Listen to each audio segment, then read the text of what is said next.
Hey friends, welcome back to another episode of the Positive Voice Podcast. I am Coach Chef Kim. I am your host, and I am the one who is going to take you on a journey today. So this is a little bit, I would say, out of the realm of the things I've been talking about lately, but also right on track with what I've been talking about lately, right?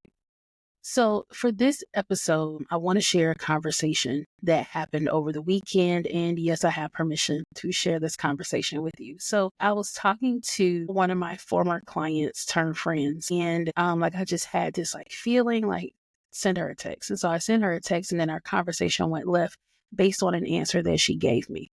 And so let me set the scene for you. We were having a discussion and I was checking in with people to see what are they offering in this season? What are you offering right now? The reason I did this is one, because that was a part of my homework for a coaching program that I'm involved in currently, where we needed to have our offer and we're only talking about that offer, right? And so for people who are multi-hyphenate entrepreneurs, it is really difficult for us to focus on one thing at a time. And so that has been my assignment for the last couple of weeks, is to focus my fans and focus the people who follow me, who listen to me, who are on my email list in the midst of this TikTok ban, like the whole nine, right? Focus people so that they know why they should come to you. Like, what are you known for? Why do people need to come to you? And so some of the things that I've been doing as a part of this is I have narrowed down, Kimberly is your alignment coach, right? Yes, I'm the positive voice in your head, but being the positive voice in your head is not helpful if you are out of alignment. And so everything that I've been talking about for the last 2 years on this podcast leads you back into alignment. And now I am just more focused that is the thing that I talk about. So as an alignment coach, when I'm having a conversation with people and I ask you what you're doing, when you tell me something like, I'm open to that. Yes, people can still do this. What she said to me was, I still have this available while I'm working on this. And I said, is that a decision being made out of fear or abundance? And the immediate response was fear. And I know that there are a lot of people who, particularly culturally, we were raised that you must have a plan A, a plan B, a plan C, a plan D. There should always be a backup plan. There should, you don't leave one job without having another. This was embedded into us as we were growing up. I believe in that fully, right? This is not a podcast episode that's going to tell you to just jump ship and not be able to support your family. That's not what this is about. As an alignment coach and as someone who can see things differently than people who are in the midst of their own struggle, if the plan, I think if it had been said to me a little differently, then it would have been like, no, this is an abundance move that I'm making sure we still have this in place while we move to this. That was not the response I got.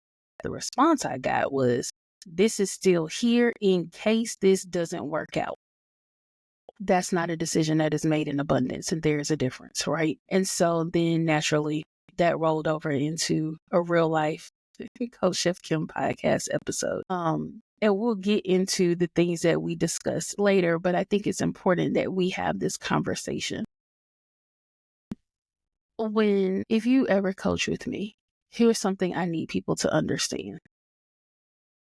I am a coach who doesn't just rely on facts. I also follow feeling. So I know when you say something to me and it doesn't sit well with me emotionally, I need to say something. I know that you're not going to. And so I am going to say it.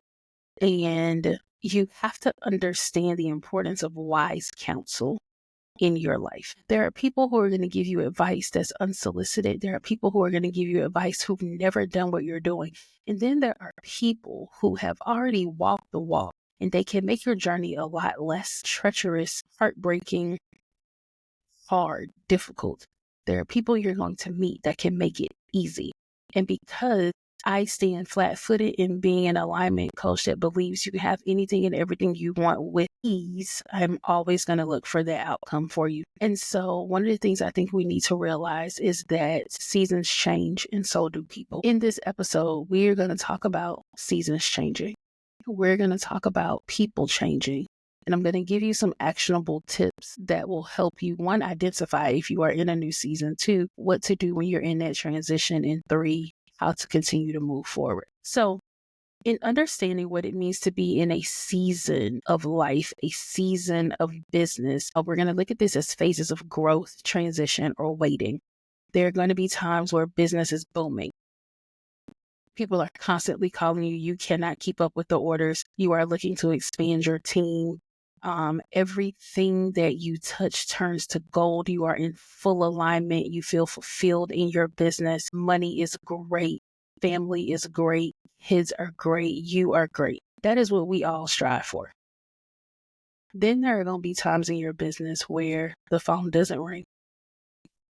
There are no chimes on PayPal or Stripe or Venmo or Cash App. No one's beating down the door trying to get your product. No one is signing up for the new course that you spent $500 in AV team creating for people because you know it's going to change the world, and no one bought it. There are going to be times when life happens and you suffer something traumatic. There's an injury, there's a death, there's something that shakes you at your core. And there's absolutely no way for your business to continue operating because you do not have the support that you need in order to show up as your best self.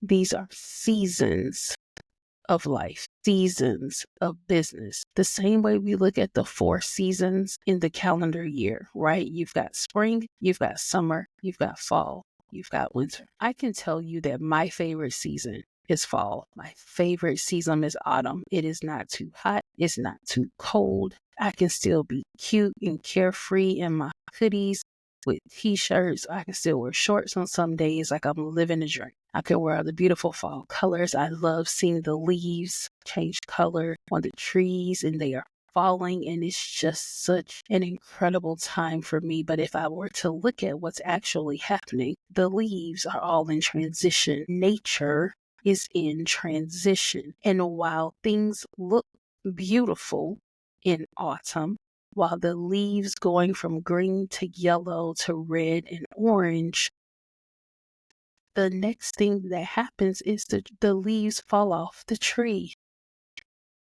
The leaves fall off the tree. I have never seen someone pick up a leaf and try and put it back on the tree that it fell off of. And the reason for this is because it's a new season.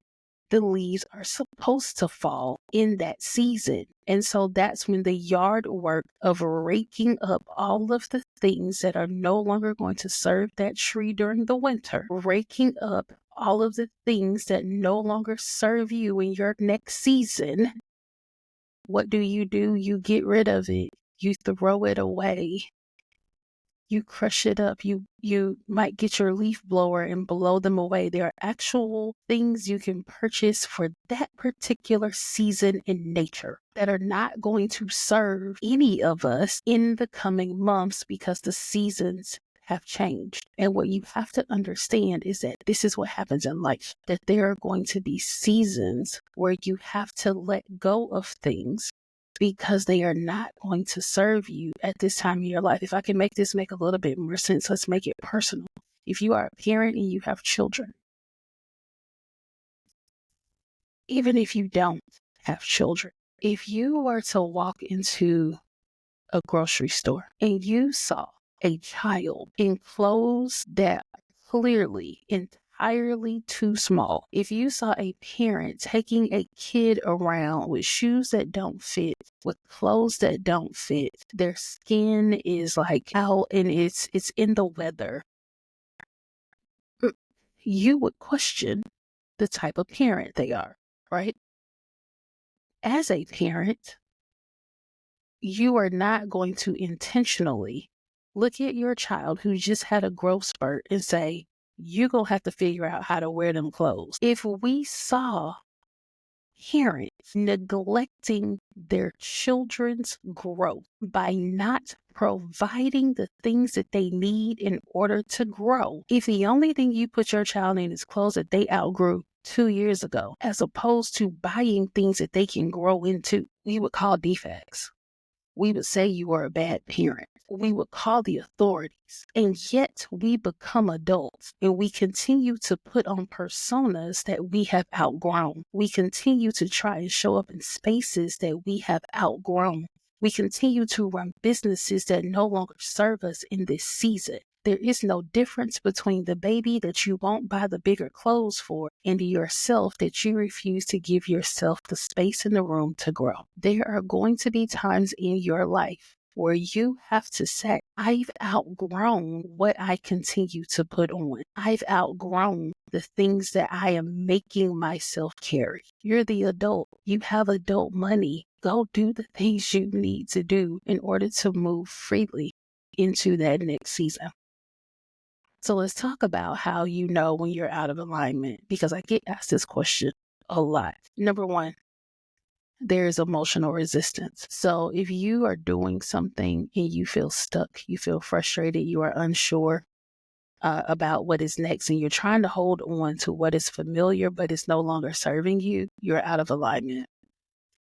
Number two, lack of joy or fulfillment. If you wake up every day and you dread the life that you're living, that's a choice. That's a choice for you to dread the life that you're living. Lack of fulfillment in work, in your decisions, in your actions, and your lack thereof of actions, that is a sign that you are out of alignment. Needing external validation is also a sign of you being out of alignment, because to me that signals you don't know how to trust yourself. And if you don't know how to trust yourself, how is it that you are trusting other people? That for me is a problem. Staying in a phase of your life, staying in a season of your life that you know you've outgrown because of what other people are going to say is a problem. Let me make this one real clear.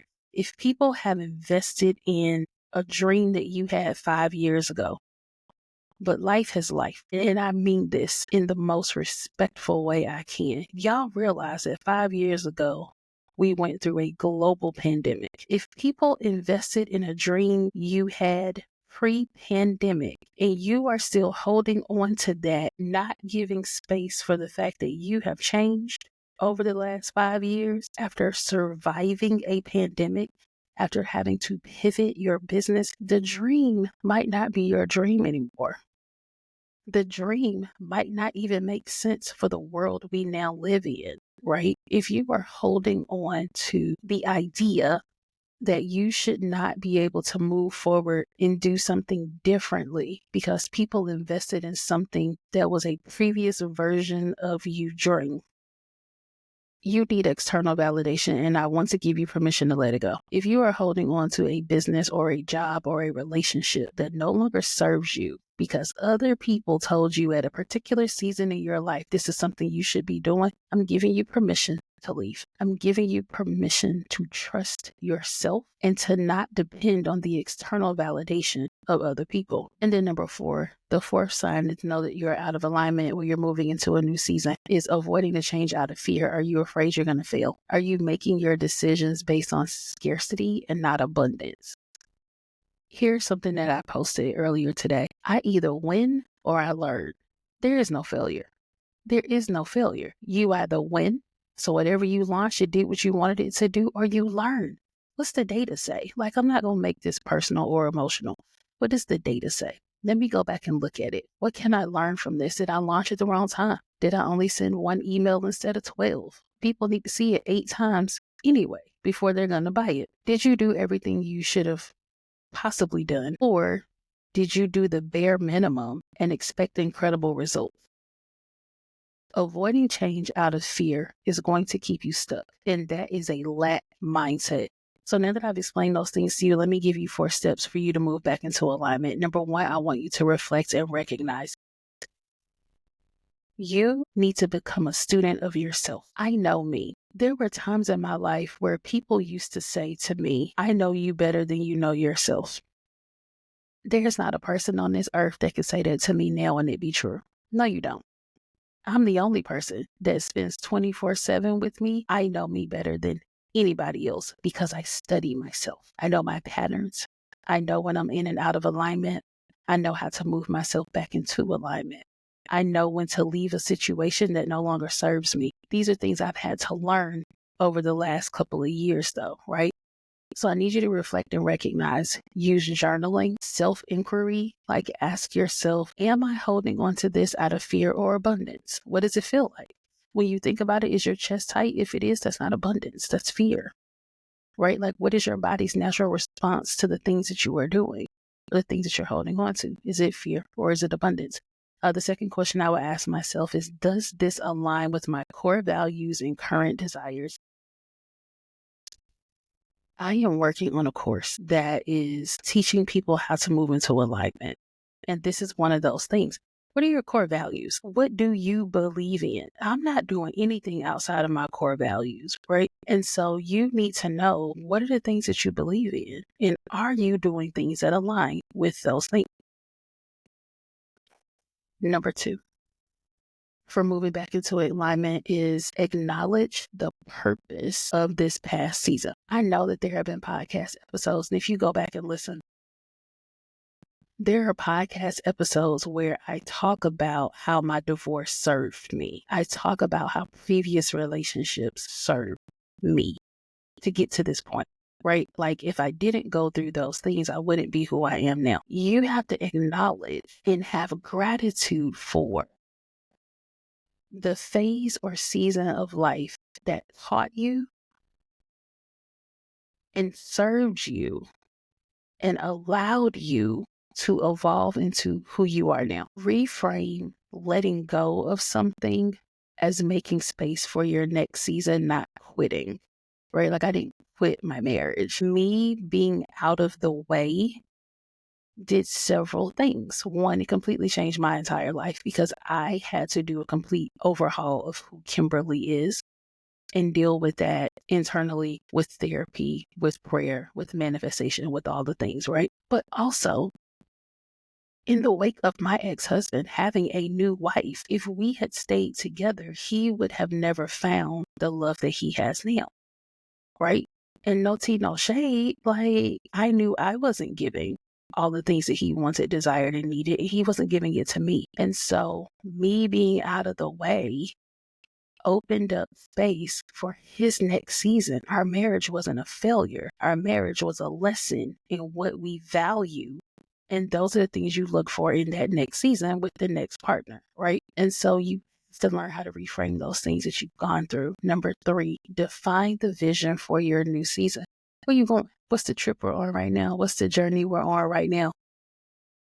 Within my framework, I deal with core values, desires, and then taking aligned action. That's what I teach. That's what I hold near and dear. That is what I did in the pivot in 2020. I defined my core values. I got real clear about my desires. And then every action that I took beyond that aligned with it. And even when I shifted gears to go from doing custom cakes and cookies and things of the sort to food photography, they were similar but very different, and that needed a new vision. When I went from photography to teaching people how to do it, that similar but different needed a new vision. And then from teaching into coaching, similar but different, I needed a new vision.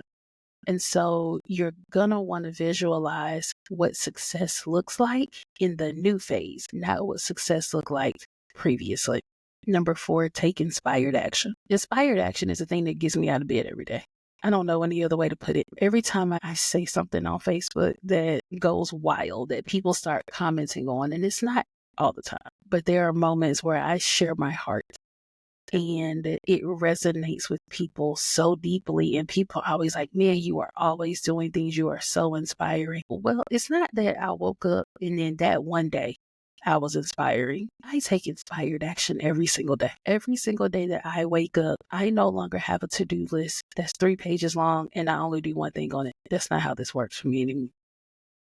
I will brain dump all the things that are in my brain and what do I want to get done.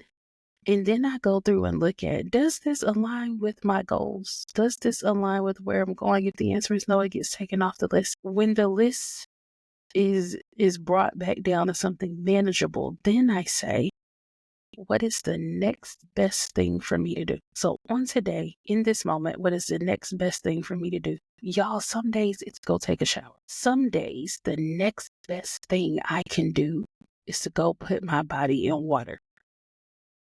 Some days it's clean the kitchen. I cannot work in my office if I know there are dishes in the sink. It's a brain thing for me. We're going to call it trauma from being a chef. I don't know, but I can't work if my kitchen is not clean. Even if I'm not in the kitchen, I can't do it. What's the next best thing? The next best thing is for me to go put the dishes in the dishwasher. Or delegate it out and tell one of my kids to go do that. So I have to take the inspired action, and taking inspired action, just one small step, will align me with my new vision. You could think to yourself, well, the next best thing is going to be pivoting my brand. It could be setting boundaries, or it could be closing out the chapter fully. I don't do this no more. And I'm not coming out of retirement for anybody, right? Like, that's what you have to figure out is going to serve you the best. And is step 5, release the fear. I know you're afraid. I know it. I know you're scared. I know it feels like everything is crumbling around you. I know you are terrified to move into this next season of your life, but can I tell you something?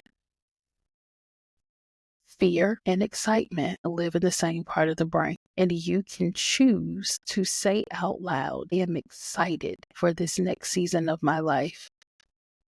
That is going to give you a completely different outcome than if you say, I'm scared of what's going to happen, and you do nothing. You can make a decision to reframe the negative belief, to reframe the negative thoughts, to reframe the limiting beliefs, or to reframe the mistaken belief that somebody else has given you that you have now internalized, causing it to become a limiting belief. You can reframe that. You can look at past evidence. There have been times in your life where you have successfully done something different before.